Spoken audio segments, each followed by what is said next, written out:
नमस्कार, मैं शालिनी और आप देख रहे हैं इन्फो इम्पैक्ट, आम जनों की आवाज। आइए बढ़ते हैं आज की बड़ी खबरों की ओर।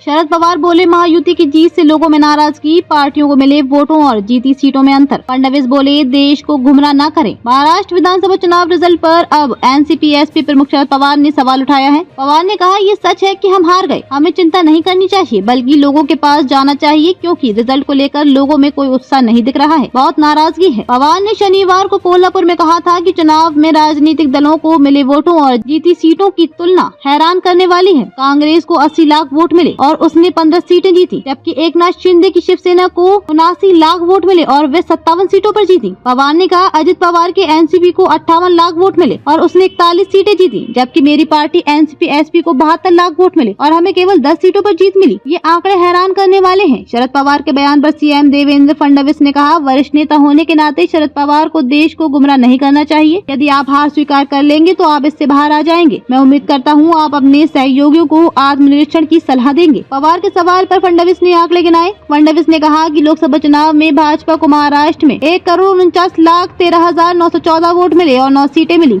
कांग्रेस को 96,41,856 वोट मिले और 13 सीटें मिली। शिवसेना यूबीटी को 73,77,674 वोट मिले और उसने 7 सीटें जीती, जबकि एनसीपी एसपी को 58,51,166 वोट मिले और उसने 8 लोकसभा सीटों पर जीत हासिल की। 2019 के लोकसभा चुनाव में कांग्रेस को 87,92,237 वोट मिले और उसे सिर्फ 1 सीट पर जीत मिली, जबकि अविभाजित एनसीपी को 83,87,363 वोट मिले, लेकिन उसने 4 सीटें जीती।